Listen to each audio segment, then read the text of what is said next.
Ladies and gentlemen, welcome back to the Spice Cup. This is the second round, and this morning I'm playing against Ezra Chambers, who is rated 2184. And Ezra, this is one of the first times in any of these recaps that I actually put the flags, because I want to show some respect to my opponent's country. Ezra is from Burundi, which is a country that, like, some people might have never heard of. And I've heard of it, but I know no one from it. I wouldn't be able to tell you anything about it. So really cool to have a chess player from there. I believe he's either studying in the States or now working in the States, but he is a chess coach as well. And what I could tell from looking at his games is that the dude literally plays everything against d4. Like, he plays the Slav defense. He can go for a Queen's Gambit declined or a semi-Slav, triangle Slav, that is kind of what that is. He could play a King's Indian. He could play a Grunfeld. And normally, when you got a 2200 rated player that plays everything, they know nothing. That's basically what that means. The problem is that I was looking at his lines, and I'm like, he knows enough to get by. And so I wanted to be a little bit more, I wanted to push the game into something without actually having a ton of variance. So I actually began the game with c4. Why? Because I actually saw that he never plays e5. So this is an opening that he doesn't play at all. So I was guaranteeing we wouldn't get this, which is a very critical main line. And if he goes for knight f6, I saw that online he actually would end up doing this a lot. And if he played e6, you know, I can play Mechanics Carls, I can play d4, whatever.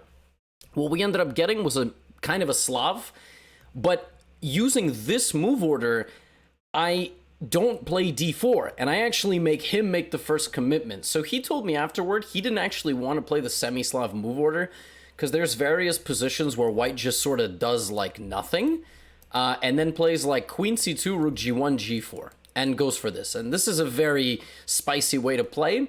I know that it's actually not that good anymore. It used to be good a couple years ago before people really knew how to neutralize it, but he didn't know how to play against it. So he didn't want to play into this. It's funny how that works. He told me after the game, we talked, super nice guy, told me that his students watch my videos. I apologize because I'm corrupting his students. The reason for that, for him not playing e6, made him play g6. And what I know about this using my c4 move order is once we actually just get a relatively normal position, I'm going to play d4. Because the truth is now, we have a Slav, but with g6, known as the Schlechter Slav, and it's just kind of depressing with black. Like, black's main game plan is to get this bishop off the board and be very solid, or play for e5. And he actually did that. He took and played bishop g4 with the intention of giving me this, and going for a very quick e5. Now, I don't know anything about this position. I've never played this position. What I've seen before is this, and I take, and play queen b3. I have played this position maybe 5 or 10 times in Blitz, but this position I've never had. So I was like, okay, let's play natural moves. Knight d7, how do we want this position to develop? I can't really prevent him from playing e5, but I can take the sting out of it a little bit with the move rook d1. Now, the point is that now if he plays the move e5, I can actually push my pawn forward, right, supported by my rook and actually the entire village of pieces that I have here. Or maybe I can, like, take and play queen e2. I didn't think that I had any advantage here, but I was going to figure it out. I was going to figure out what to do after he played e5. But then he played queen c7. And I was like, okay, what do I want? Well, the problem is my bishop. So if I play b3, like, he always has knight b6, he's just, or e5, and I'm also destabilizing my knight, and the point of b3 is to move my bishop out this way. So I said, why don't we play e4? With the intention to move the bishop out on this diagonal. Now he has to play e5. This is his last moment that he can play e5. And the point is that I'm going to go here, and believe it or not, even though my bishop is under attack, I can do this. And you would think that you don't want to give up the bishop pair. You hear all these things about the bishop pair, but the queen is hanging, and he only has one move. Because my threat is to check him and win his knight if he leaves it hanging. And if he goes here or here, it's a fork of the queen. So he has to go here, because this would just line up the rook to the queen. So he has to go here, and I just assumed this position was completely lost for black. Because even though we have total symmetry in terms of the structure, in terms of quality of pieces, the knights cannot be compared, and this is the dumbest bishop of all time. All right, the bishop built a house and proceeded to pay someone to erect a brick wall right in front of the bedroom. Like, you just can't see anything outside, or anywhere, living room, wherever. Can't see anything. And there's no way to get out of this, because if you ever play f5, I'll rotate my queen over. And that's what I was going to do. I was going to go like queen b3, attack the queen side. We were going to figure something out. So I was like, okay, it's actually a pretty tough position for him, but I think he has to play e5. And then he played this move, knight e8. Now, at first glance, what I told him afterward was like, I couldn't figure out if that was like the smartest move of all time or the dumbest move of all time, which is usually the way chess goes. Now, his idea is to do this, like if I do nothing, his idea is then to play knight d6, attack me here, make me move, and then go for something like this. This is what he wanted. This is like a dream situation. He deliberately rotates this knight here, and now for the future, he has f5, and he's actually going to try to activate his bishop. He's trying to close down the center. Now, so naturally, if you know he's going to play knight d6, you want to play e5. The problem with the move e5 is that it's very committal. And if he ever plays the move e6, he's going to play knight b6, knight d5, so he's going to have good control of that square. He will then rotate his queen when the knight moves and plant this knight also in support of d5. And I was analyzing that position in my head right before I played the move e5. I was like, okay, I'm trying to foresee what's going to happen 5 to 7 moves down the line. And I thought that even if he gets everything he wants, I still have a better position. Now, if you can get to that situation in chess, then you've made it. I mean, that's it. That's all you need. Because his bishop is still bad, and even if his knights can get to those two squares, he doesn't have any play. Okay, he makes all his pieces exactly where he needs them to be, but he doesn't have any play. The alternative, actually, I thought about was bishop g5, because it was not very clear to me how he was supposed to protect this pawn. f6 is illegal. e6 blunders the bishop to e7 anyway. Actually, there might be knight e5. Okay, if he played e6, I wouldn't have blundered knight e5. Maybe I would have played, like, my queen out of the way, and then I would have played bishop e7. But it's a pretty unpleasant position. But again, I couldn't really figure it out, and this move was screaming out to me. He played e6. E6 does, in fact, support the move c5 now, so not even knight b6, knight d5. And now what I need to do is I need to prepare f4 in case he plays c5. For example, c5 here is actually very annoying because my center falls apart. So if I'm going to make this center structure, I need to make sure that it's defended. So this is actually a very advanced move. Queen e4, or queen e2, or queen anywhere, to meet c5 with the move f4. To allow this trade to happen, but we have the solid structure, we're not letting the bishop out, the knight is not out, and we're basically just going to leave this rectangle as is, and focus on the left side of the board, the queen side, because we're better there, we have more space, we have more activity. So I played queen e4 to play f4. So then he went back to the other plan, which is to put the knight on d5, rotated his queen to make room, and he has a couple of ideas, knight d5, knight c7, f6, or f5, and I was trying to figure out what to do here, and I'm very happy that I actually played, well, according to my Stockfish, the top engine move. I also analyzed this on ChessBase with a more powerful Stockfish. It doesn't really like my move as much as some other queen moves, but I was like, what do I want from my position now? And the game plan here is very interesting. So I played here the move queen g4, which to the untrained eye looks strange, because I already moved my queen, so why am I not moving any of my other pieces? Well, I want my knight in the middle. That's actually where I want my knight. That's the next step for my knight. I want to win the battle for the dark squares, plant something here, and last but not least, how do I actually break through? Well, the pawn. So I want to play h4, h5. The reason I did not play queen e2 is because I can't play h4. So I decided to keep my queen on g4. The problem with keeping my queen on g4, what I realized in the game is I can't just play knight e4 because actually now he lashes out and I have to take en passant. That's what I thought. Well, normally you would have to do that anyway. But I thought I just had to do this. What is the engine saying? Queen g5? Oh, wow. And if this, I have bishop takes d5. And if queen takes g5, I have check and then I take this back. Wild. Yeah, I mean, I was not going to go for queen g5, but the thing is that if I take en passant, then black is fine. Like, one move changes the whole game for black. If black gets this big center structure and doesn't have restricted piece movement, black is completely okay. So I said, okay, I can't play knight e4, but I'm going to go with my other idea, which is to play h4, h5. That was my other idea, to play h4, h5. Here he played f6, which I actually thought was a very strong move, because if he plays f5, I don't have to take. I just slide back, and all the problems of his position remain. The fact that he's really restricted on the dark squares, right?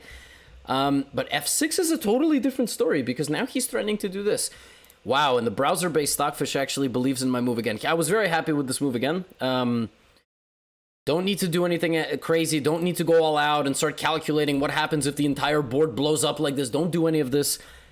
Low-risk play. Rook e1. Even though I've moved my rook already multiple times and my queen already multiple times, the tension that's building up here makes both of our movement restricted. Like knight c3, bishop e6, right? And if he ever plays knight c7, which is what he did, even if he trades now, this just helps me because my bishop is just waiting for a moment to come alive. So like I said, he got everything he wanted, and yet he still doesn't have a whole lot of movement. All the plans in the position remain with me and him responding to me. So knight c7, I just said, okay, let's keep chugging forward. Now we're pressuring this, blah, blah, blah.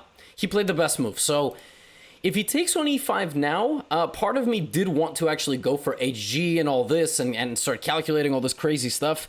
But the difference is that now my rook is on a different file. So if all this opens, my rook is here and I'm chopping and probably I'm winning. And yeah, the computer doesn't agree. He can't really open up everything, so he actually takes on h5. I had another really interesting idea after this, and it was this AlphaZero idea, h6, which I'm not sure if it's good or not. But the idea is here and de5, and just restricting this bishop for the rest of the game. This reminded me very much of AlphaZero style play. So for example, if like queen f7, I even thought to just trade all the pieces and play f4, and I was like, aren't I just winning? Like, how does he ever move his bishop? And this was really funny. This is a straight up a concept taken from AlphaZero. Like if AlphaZero was never invented, sure I might find this over the board, but this whole just beeline restricting thing is so fascinating. In the middle of the game to do this. And that's actually why he took on h5, he told me after. And by the way, I have that idea a lot. Taking on d5 at some point, making him commit either his structure or bring his knight for a trade, leaving him in a worse endgame. I can just clear off on d5, even though it looks like I don't want to take. Counterintuitive, perhaps, but I actually can. And then here he played queen f7, and I was stuck with two decisions.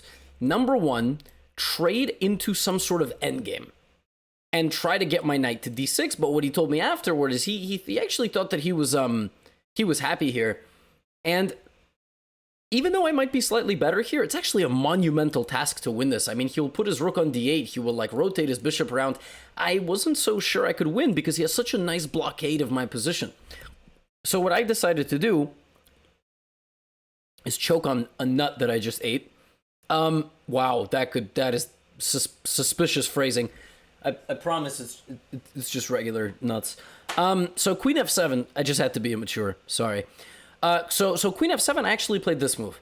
And this was perhaps the most stressful moment of the game for me because we both have about 25 minutes. I have like maybe 5-6 minutes less than him. And I played this move anticipating the capture because f2 would be under attack. So I slid my queen back anticipating the opening of the f-file. And now I was calculating all sorts of wild stuff. I thought he had to take. Sorry. I thought he had to take. And I was stuck between two decisions. Number one, play bishop c2. Attack h7. I was going to calculate this, and here I really wanted to play check, here, take, here, here. I couldn't figure out if this was good or not. Couldn't figure this out. Slightly better for white, maybe. What is the engine saying? The engine is saying that here I play queen h... Oh my god. And I threatened bishop h6. I didn't see that from a distance. But I also was calculating bishop f6 and bishop g5, maybe, like all this crazy stuff. I also was calculating to just take. And to play bishop c2 on the next move. And this I thought was actually really unpleasant for black, but I didn't know what to do against queen g6. Stopping bishop c2. Here's the problem. If I play rook e2 setting this up, he has the amazing move rook f5. Yes, and the engine agrees with me. The idea is he self-pins, but just gets out in time with queen h5. If I take this, then he takes my queen. Or I also have rook h5 too, by the way. And all this play on the f and g and h files. And I'm like, am I even better here? And it's interesting that the computer actually agrees with my assessment. And here, there was a move I was contemplating from a distance, and we never got to this point because this didn't happen. But here I have the amazing move rook e4, which I did see. I did see, and I was ready to play it to set up bishop c2, set up rook g4, and just beat him to the play. Like, he doesn't get to h5 now. Like, queen g3, and he's just getting crushed. So... yeah, I mean, I was actually calculating very sharp for as stressed as I was and as stressful as a chess game normally is. It actually turns out I was calculating very well. And here he played the first of a few fatal mistakes, f5. He really didn't like what was going to happen in the position after fe5, apparently. He apparently was very annoyed by queen h4, whereas I still thought I had some work to do. But this is just game over because now all his play is gone. And I have a couple of ways I can proceed. I actually apparently can take already. And remember, I told you earlier about this. And just play like here. And very simple game plan. Rook e3, rook d1, rook d3, and put my rooks right here and just win the game. Now, just doing this seemed a little bit nuts. Like, trading everything and just getting to a position where I have to play for this. It just seemed a little too committal. I was like, what's the rush? Bishop g5. But apparently I can do that. Then he played rook e8, which I guess just prevents me from ever getting to e7. And here he was blitzing all his moves, and I was slowly getting like to a 10-minute gap, 11-minute gap, like 14 to 25. And I was like, no, he's not going to blitz against me. You know, boom, I'm going to take on d5. And then the second that I took on d5, I actually realized that, what am I doing? I can just play rook d1, rook d3. Like, I don't even have to take anything. But this is simple enough. And now if he takes on d5, I was even thinking to go for this position with rook e3, rook g3. Or if he d5, I just always have a passed pawn, so this is also always annoying for black. But then he shocked me and played this move. Because even though he rebuilds all of this, now I have a new target, right? And here I found a really nice move. White to play and play the best stockfish move. Try to find it. Very nice move. I had not seen this because I had not expected him to play ed5. It's not like I saw this from a distance. I found it over the board. Bishop d1! I was so happy with this move. And the point is just, you're going to go bishop h5. He has to do something. He has to move one of his pieces. And I can probably just go to h5 anyway. But it's more about deflecting the queen off of the advantageous square.